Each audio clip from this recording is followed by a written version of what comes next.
Hi, everybody. Welcome to the Kimberly Cloud Show. I'm your host, Kimberly Cloud. Today, we have a very special guest who's going to touch some very good subjects for men. Can you go ahead and announce to the world who you are and where you're calling from?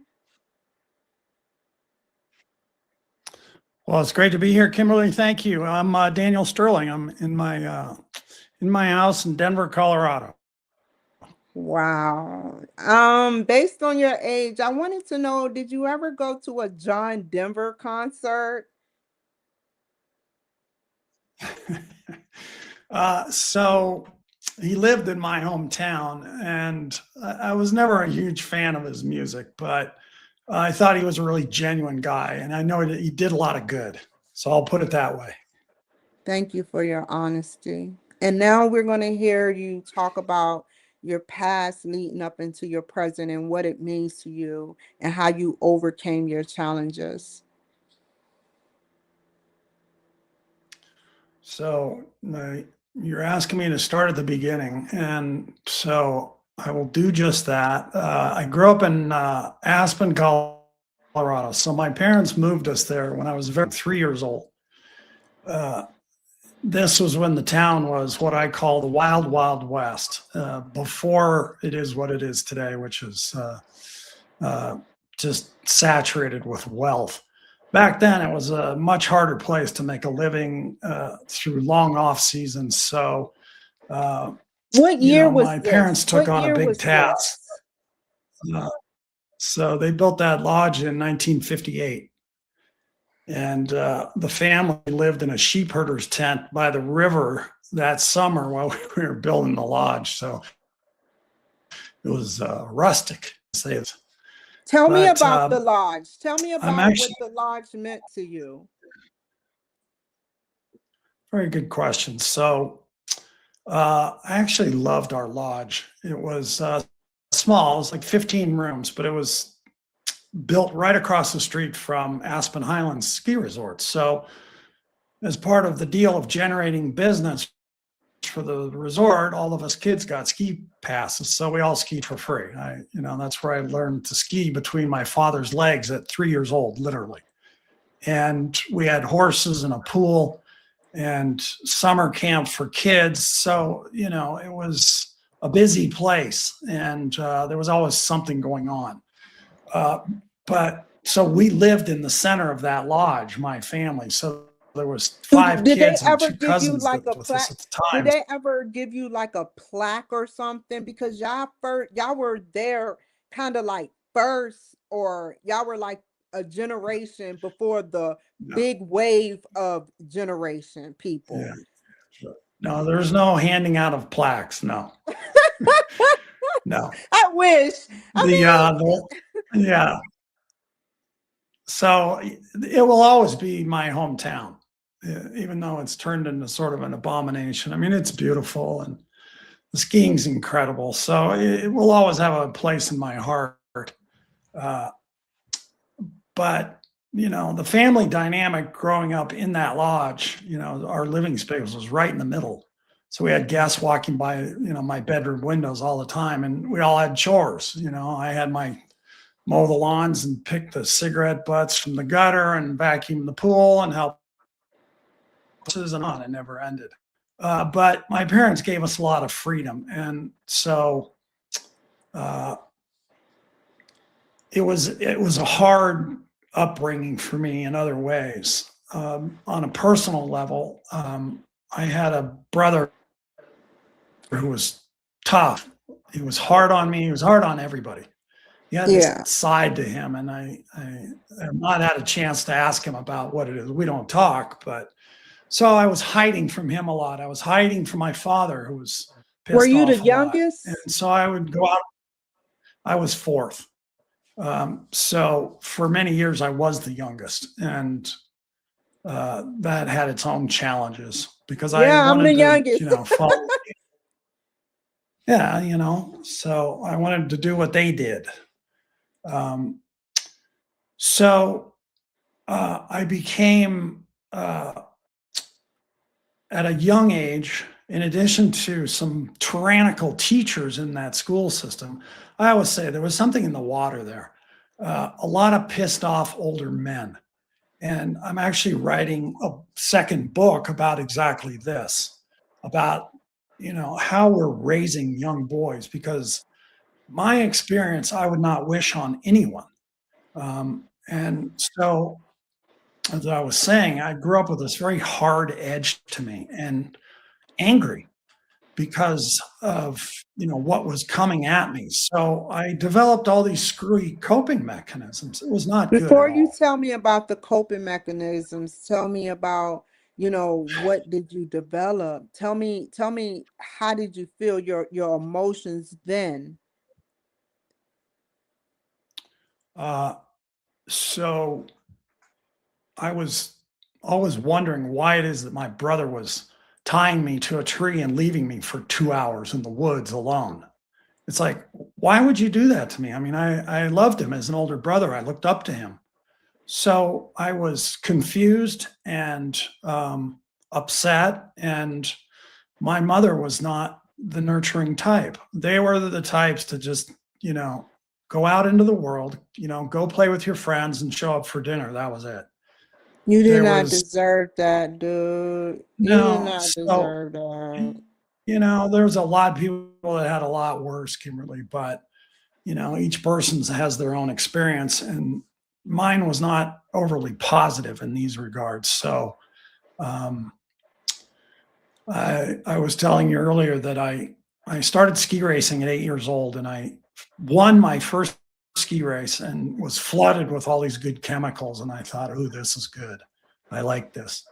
And so I ski raced for the next 16 years, just fanatical about winning and success and accolades. I was going to go out into the world and have people recognize me and you know get all these warm fuzzies about how great I was. So my ego started to grow as I started to have better results on skis. And so I was looking for the love out in the world that had gone missing in my home, is what it was. And so when I retired at ski racing after I just had enough and I was just bottomed out with it and frustrated, and I was not, What happened? skiing as fast as I wanted. A day before it happened, what were you experiencing and what happened the day you decided to quit? And why did you quit? Yeah. It's funny because I was riding the chairlift to go for a training session up on the hill with a friend of mine, very good guy named Chip, who was a stonemason, and he was dedicated and just like I was. And I was just imploded. I'd had this horrible experience going to a ski race in Sun Valley, Idaho, where we got the car broke down. We're in this raging blizzard, and I didn't ski well. It was like the last straw. And I just was looking through my skis at the snow passing under me, and I said, I don't want to do this anymore. I'm done. And he's like, "What? You can't. You're young. Your best years are ahead of you. You're so talented." I'm like, "Yeah, I don't think so. I'm done." And that was it. I quit the next day and laid around the house and watched Andy Taylor show and ate and felt sorry for myself. What No what what do college you think education. now? Now that before you finish this conversation, what were you thinking now that you have quit and now it's the future, you're here now. How do you feel about that situation? Do you feel that you gave it your all and you quit at the right moment to get you right here with writing books? What do you feel now? That is a very good question. And I'm of the mindset that there are no mistakes. I am a firm believer that the universe was uh, putting all of these experiences in front of me to lead me actually to this point in time today. I needed every single one of these experiences to bring me to the point at 39 where I was emotionally bottomed out and was so frustrated and disillusioned with everything about my life. And that is when this mentor of mine showed up my life. And over the next month I was involved with her, she helped me reframe my entire life in the best way imaginable. Kimberly, it was the greatest experience of my life. So I always say that what I'm doing today is essentially paying forward what she so freely gave to me. And Tell me I'm more about what very she grateful. did. Daniel, tell me more about what So, she did. so at the point that I met her, I had moved to Southern California and I was going to, my next great aspiration, the holy grail, I was going to write and direct feature films and I was going to write screenplays. That was going to be my in because I love movies and I wanted to Yeah. tell stories. And so I worked at it and I wrote these 5 screenplays and I read a lot of scripts and I took classes and I asked a lot of questions and I submitted all these scripts to production houses and couldn't get an agent because I wasn't a good enough writer or storyteller. So I had to pose as my own agent. I'd call these production houses and say, I'm calling on behalf of my client, Daniel Sterling.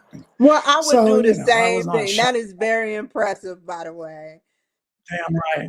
It's like nobody else is going to be my Exactly. advocate. So anyway, I wrote those screenplays and I couldn't sell it. I just like bottomed out. And that's when she showed up. That's how the universe works. It's like I was ready and she appeared. Tell me And what so she you asked me do. about, Yeah, what she well, do? so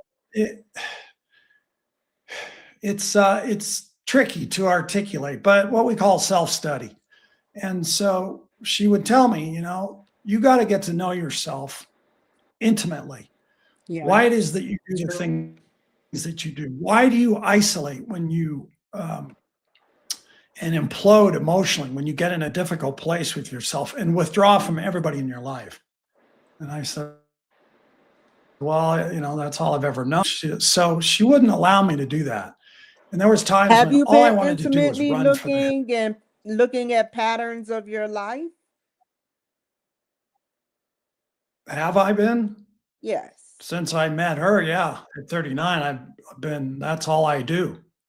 Uh, so I came to know myself. The point is that as I become to intimately know these issues that I struggle with, um, and live through it and start to do something different and do something different and make a better choice and make a better choice, then those issues start to recede and have less and less horsepower and less impact over my life. Today, I know them so well and I can see them coming from so far away that I can make healthier choices. And so I write in this memoir of mine that there is a way out of the dark.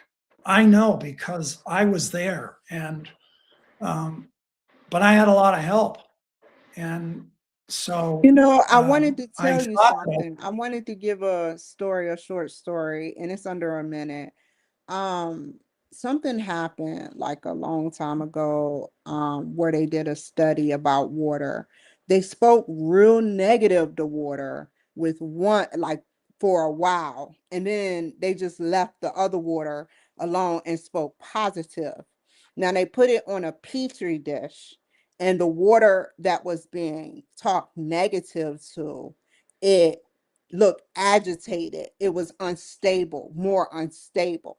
The water that was positively talked to is normal, balanced water. Now, the reason why I say that is because I've experienced a lot of negativity over my life. And now, 41 years, 4 months back, I found something positive in my life that has changed the way I think, changed the way I act. And this positive light in my life right now has showed me that all the negativity can just get on a leaf and just float away, because that one positive showed me that there are good people out here, normal good people. What do you think about what I just said? I think that you're absolutely right on, and until I had this person start to feed back to me in these positive ways, like the two sets of water. There's there's no substitute for that. Number one, um, I need people to believe in me, and when they do, it's an amazing thing, and it's also a very foreign thing to me because I never had it. And so Exactly. when people are supportive of me, I'm thinking, I there's part of me that wants to change the subject because it's uncomfortable, even to this day. So I was saying earlier that I thought that I could do this life alone. I didn't like it, but I figured that, well, I've been doing it so long that that's my path. But when I when I had this woman come into my life and begin to advocate for me, it it opened my eyes in every way imaginable, and I thought there is a better way to live. And so we had a group of 7 of us, and it was all about interpersonal skills. So I had to set aside my ego, my defenses, my defiance, Yeah, because I yeah, was yeah. Well said. very Well said. I could be prickly and argumentative, and I'd have these 6 people looking at me saying, what you just said was very off-putting. And I was like, no, you're wrong. And uh, finally, after a great number of experiences where they're all looking at me like, no, you're off on this. I started to make a shift, and I was like, well, what I've been doing all these years is not working. And so I am going to try and do something differently. But without her help, I couldn't have done it. So we got to What, find yeah. what I always call that wise tribal elder, someone What who is has that? lived, experienced, and that person who knows themselves so well. And so as they know themselves, they know others, and Ooh. reads energy, and has our greater interest at heart.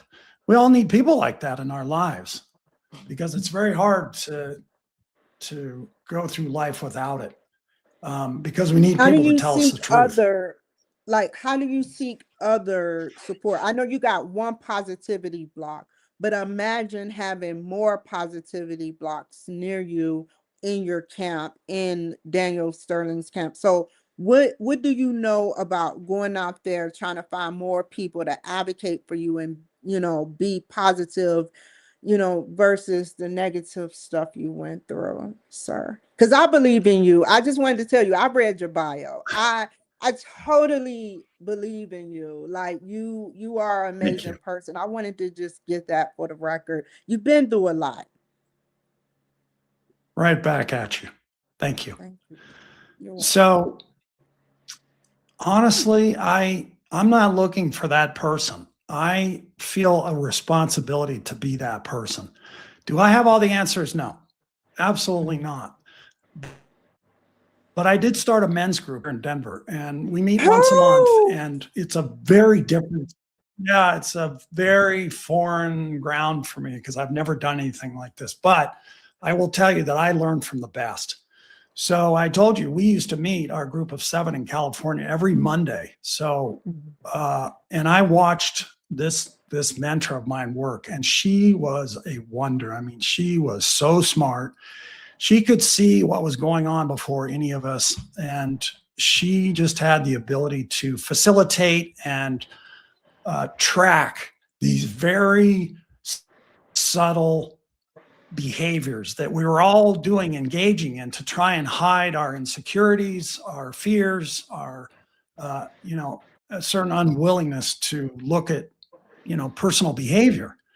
But to, to really look at what it is that is not serving in my life is the greatest experience there is, in my estimation, because as I get to know me so well, then I become a completely different person in the world. I feel empowered and uh, quietly so, but there's very little that throws me anymore. Where I used to go into a tailspin when people say some snarky, smart thing to me, I take it personally. And I mean, don't get me wrong, I can still get riled up. But I so mean, come the point on of all now. this We is that all I have feel it's my job. feelings. We all have feelings. Come on now. Yeah, of course. Yeah, I'm human. I'm human.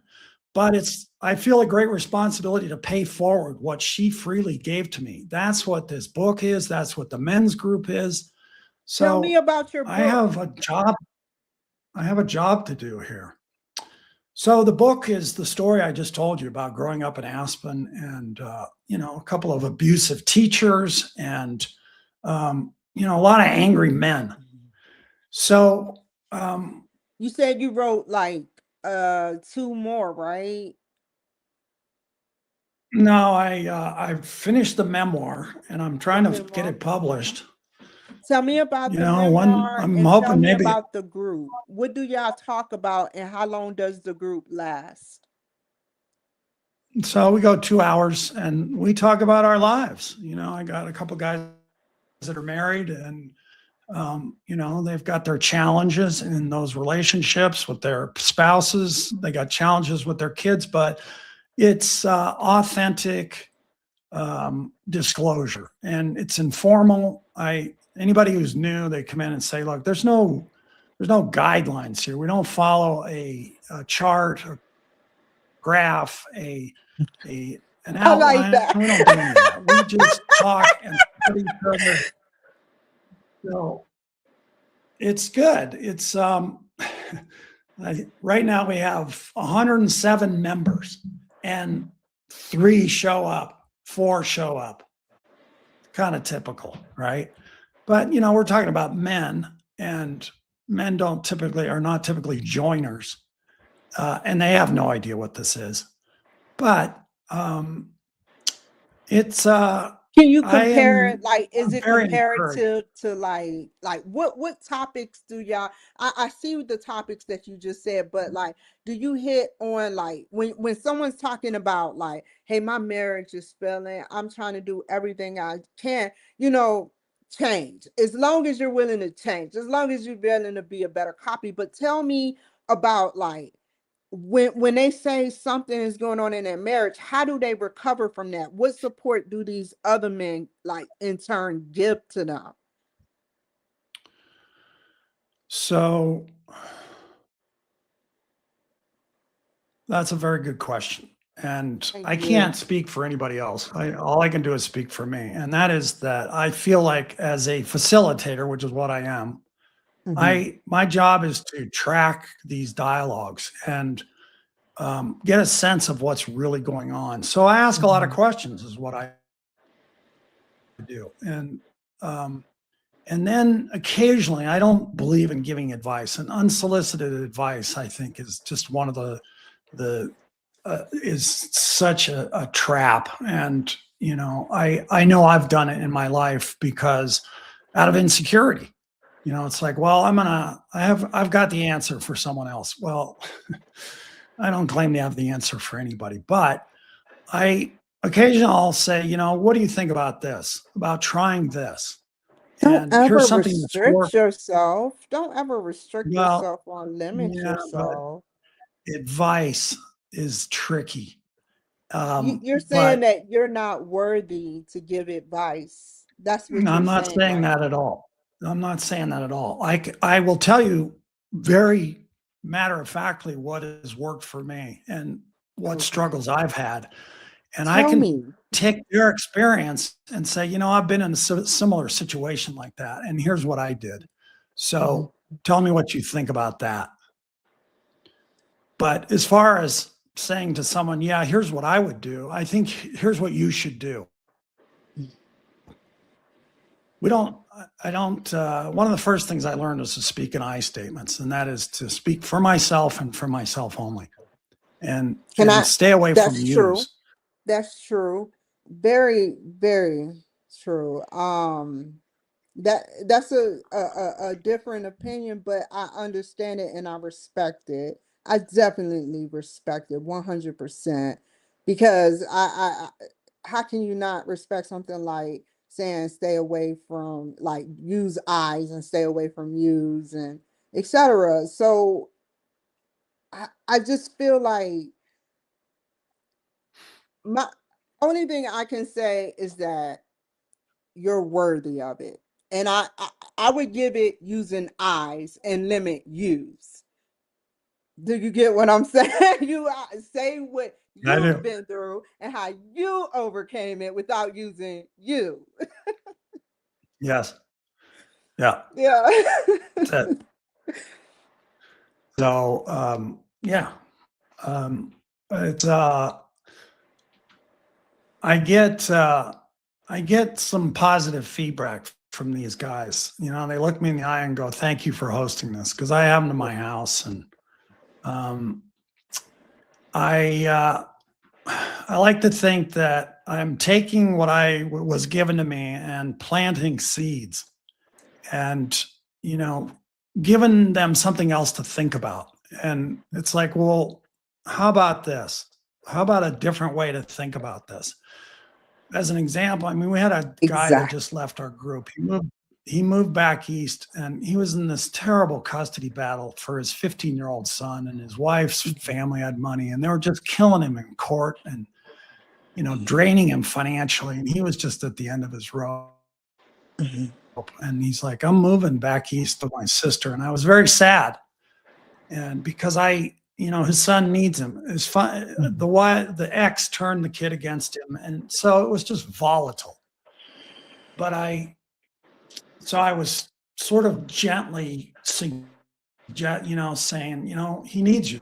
And I would never say you're abandoning him. Ever would I say that.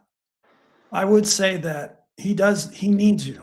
And even though the relationship is not good now, he's 15 years old. He's trying to figure it out. He's got this mother in his ear talking bad things about you, but he's going to be 18. He's going to be an adult here. And then maybe you can start to reframe your relationship. Well So said. Well sadly, he said. moved away.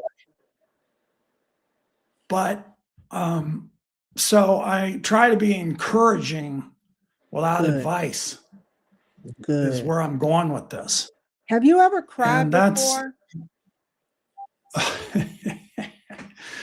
many, many times. It's one of the most Does it feel cathartic good? experiences there is. I wholeheartedly support it. And especially in men, because we've got all these messages that it's a bad thing to do. No, Mhm.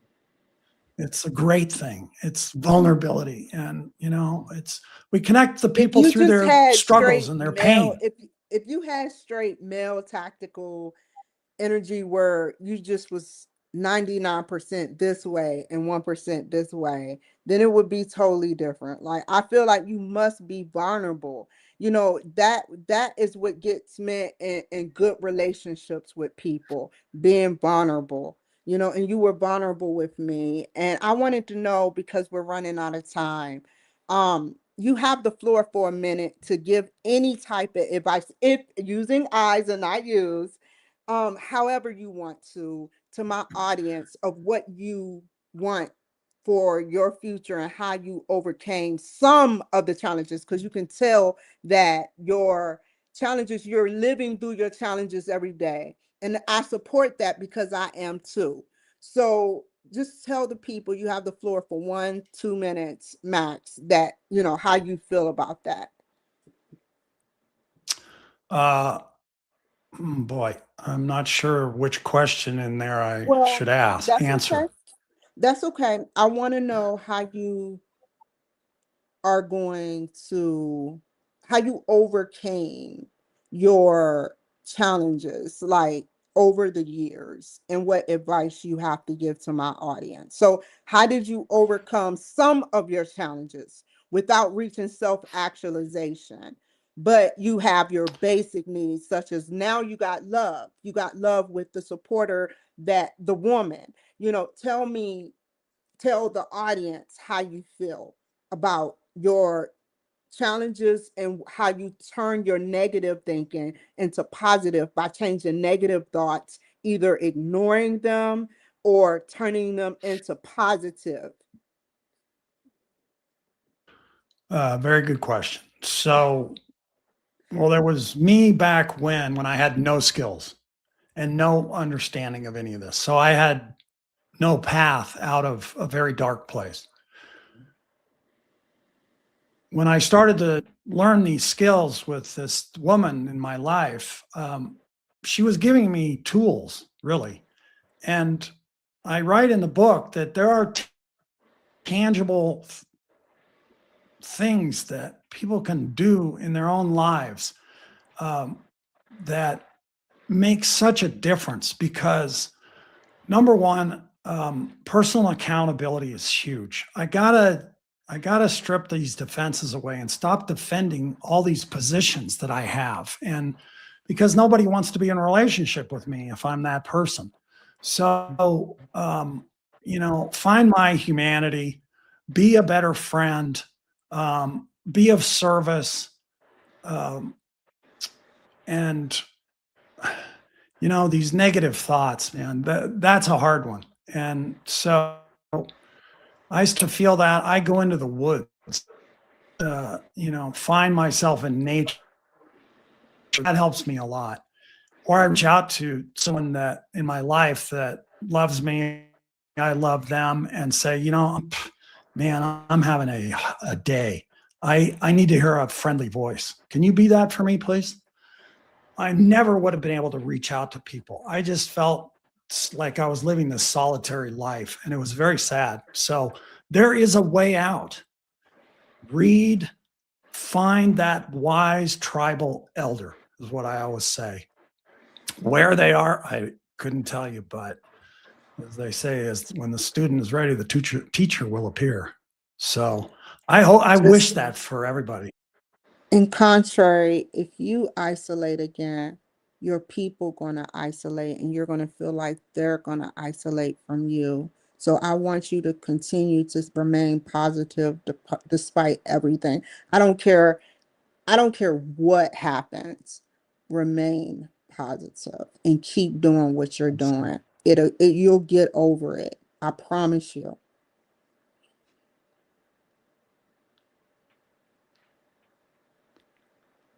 All right, then. Positivity. I wanted to tell you something else. God bless you. And how can the people reach you? Well, I've got a website, daniel-sterling.com. That's Okay. my writer website. I just launched it, and I'm working on a whole. I got a woman who's working with me now. Who's got some big ideas. I'm like, okay, because I always wanted someone to come into my life that's like, I believe in you. So uh, she might be that for me. I'm encouraged. So I'm getting started here. I'm trying to get this book out into the world, and I'm writing the second one. And I'm excited. I got nothing but How old are positivity. you? Older, The reason why I wanted to know, because you were 3 years old in 1958. So don't go there. yeah. I was Do the math. listening. Yeah, I know, right? Okay, let me stop. Okay.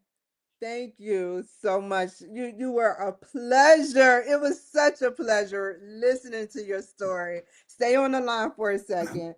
Thank you guys for joining my show. Take care. Bye.